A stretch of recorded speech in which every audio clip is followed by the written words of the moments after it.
پاکستان میں کئی سال سے ترکی کے مختلف ڈراموں کو اردو ڈبنگ کے ساتھ چینلز پر نشر کیا جا رہا ہے، مگر جو مقبولیت دلریش ارطغرل یا ارطغرل غازی کو ملی ہے اس کی مثال نہیں ملتی۔ دنیا کے متعدد ممالک میں نشر ہونے کے بعد اب یہ پاکستان ٹیلی ویژن پر نشر کیا جا رہا ہے اور فی الحال سیزن 1 چل رہا ہے، جبکہ اس کی مجموعی طور پر 5 سیزن ہے۔ اپنی کہانی، تیاری اور اداکاری کے لحاظ سے یہ ایک شاہکار ڈرامہ ہے جو ایک ایسے خانہ بدوش قبیلے کی کہانی بیان کرتا ہے جو موسموں کی شدت کے ساتھ ساتھ منگولوں اور صلیبیوں کے نشانے پر ہوتا ہے۔ در حقیقت پہلے سیزن کی کہانی بھی یہی ہے، جس میں 13ویں صدی کا زمانہ دکھایا گیا ہے اور قائی قبیلہ منگولوں کے حملوں سے بچنے کے لیے نئی زمینیں تلاش کرتا ہے، جس کے لیے قبیلے کے سردار کا بیٹا ارطغرل آگے بڑھ کر کردار ادا کرتا ہے۔ ڈرامے کی کہانی تو آپ دیکھ ہی رہے ہوں گے اور مختلف آن لائن سٹریمنگ چینلز پر بھی اس کے تمام سیزن موجود ہے، جن کو دیکھ کر سمجھا جا سکتا ہے کہ کس طرح سلطنت عثمانیہ کی بنیاد ارطغرل غازی نے رکھی، جو ان کے بیٹے عثمان نے قائم کی تھی۔ شاید آپ کو علم نہ ہو کہ ارطغرل ترک زبان کا لفظ ہے جو 2 الفاظ ار اور تغرل سے بنا ہے اور اس کا مطلب جنگجو ہیرو ہوتا ہے۔ ارطغرل کی تاریخ پیدائش کے بارے میں معلوم نہیں اور وفات بھی 1280 کے بعد کسی سال میں ہوئی۔ ایسا مانا جاتا ہے کہ وہ سلیمان شاہ کے بیٹے تھے جو مشرقی ایران سے اناطولیہ گئے تھے تاکہ منگولوں کے حملوں سے بچ سکے۔ کہا جاتا ہے کہ وہ قبیلے قائی کے سردار تھے اور سلجوقی سلطنت کے لیے بازنطینی سلطنت کے خلاف خدمات پر انقرہ کے قریب انہیں زمینیں عطا کی گئی تھی اور اس خطے کی حکمرانی نے عثمانی سلطنت کی بنیاد رکھنے میں مدد دی۔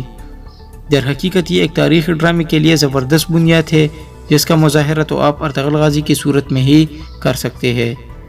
ارطغرل کا مقبرہ سعود کے مقام پر ہے جو مختلف عثمانی حکمرانوں کے عہد میں شکل بدلتا رہا اور اب اسے 360 ٹیکنالوجی کے ذریعے دیکھا جا سکتا ہے۔ اچھی کہانی، ایک اچھا ہیرو اور اس کی جنگی مناظر، تینوں پہلوں کے ساتھ یہ دیکھنے والوں پر سحر طاری کرتا ہے، اور ڈرامے میں خاص خیال رکھا گیا ہے کہ کہانی بہت زیادہ کرداروں میں گم نہ ہو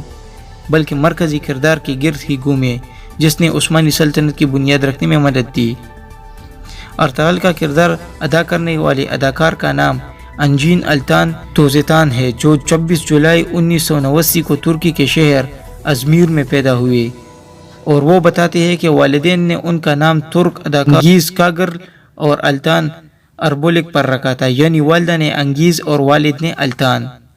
انہوں نے تھیٹر کی تعلیم حاصل کرنے کے بعد ایک ٹی وی سیریل رخسار سے کیریئر کا آغاز کیا تھا اور متعدد فلموں اور ڈراموں میں کام کر چکے ہیں، مگر 2014 سے 2019 تک ارطغرل کے کردار ادا کرنے پر وہ دنیا بھر میں مشہور ہو گئے۔ انہوں نے 2014 میں شادی کی اور ان کے 2 بچے ہیں۔ حلیمہ خاتون کا کردار اس ڈرامے میں بہت اہمیت رکھتا ہے اور اسے ترک اداکارہ اور ماڈل اسرا بیلگیج نے ادا کیا۔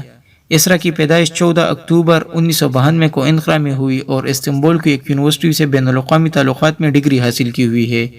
جبکہ ابھی لا کی تعلیم حاصل کر رہی ہے۔ شوبز کی دنیا میں ان کی آمد 2014 میں ارطغرل سیزن سے ہوئی تھی اور ارطغرل کے علاوہ مزید 2 ڈرامے اور ایک فلم میں کام کر چکی ہے۔ 2017 میں انہوں نے ایک فٹ بالر سے شادی کی اور 2019 میں طلاق ہو گئی۔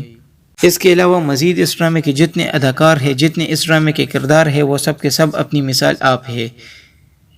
عمران خان کی خواہش کے مطابق 1 رمضان سے پاکستانی ٹیلی ویژن PTV پر بھی اس ڈرامے کو اردو ڈبنگ کے ساتھ نشر کیا جا رہا ہے، اور اس ڈرامے میں جتنے بھی کردار سے جو بھی ہے وہ سب کے سب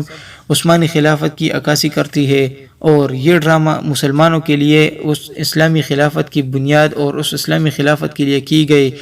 خدمات نے اٹھائی گئی تکلیفات سارے کے سارے جتنے بھی ہے وہ اس ڈرامے کے اندر مسلمانوں کے لیے ایک سبق آموز مناظر پیش کر رہی ہے۔ PTV پر اردو ڈبنگ کے ساتھ نشر کیا جانے کا اس کا یہ مقصد ہے کہ مسلمانوں کو اس کی اپنی خلافت اور اس کے مسلمانوں کو اپنی عروج و زوال کی ساری کہانی اس کی اپنی ہی زبان میں ہی بیان کی جا سکے۔